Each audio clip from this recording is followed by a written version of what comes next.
तिसरे जगद्गुरु. का बरं त्यांना जगद्गुरु म्हणता? याच्या आधी माझ्या काही प्रश्नांची उत्तर द्या. मला सांगा, या जगामध्ये वेद किती मावशी? 4. कोणते कोणते?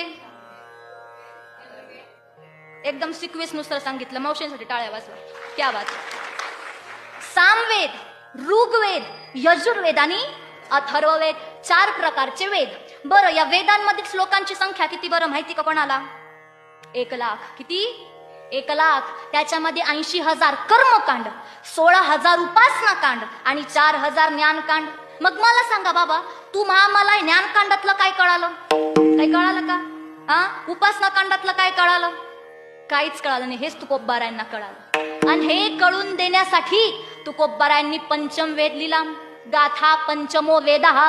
तुकोबारायांनी पंचम वेद लिहिला म्हणजे तुकोबारायांचा गाथा. तुकोबारायांनी एकदम सोप्या भाषेत सांगितलं. म्हणे या वेदांमधला अर्थ फक्त आम्हाला माहिती आहे. वेदाचा तो अर्थ आम्हासीच ठावम येरांनी वहावा भारमाता. या वेदांमधला अर्थ फक्त आम्हाला माहिती आहे. पण वेद म्हणजे काय हो? वेदातिथी वेदहा किंवा इष्टप्राप्तीर अनिष्टीर निवृत्ती योस लौकिकम उपायोसा वेदयतीसा वेद. वेद म्हणजे इष्टाची प्राप्ती आणि अनिष्टाची निवृत्ती करून देणारं साधन म्हणजे वेद. आणि अशा वेदांमधला अर्थ आम्हाला माहिती आहे.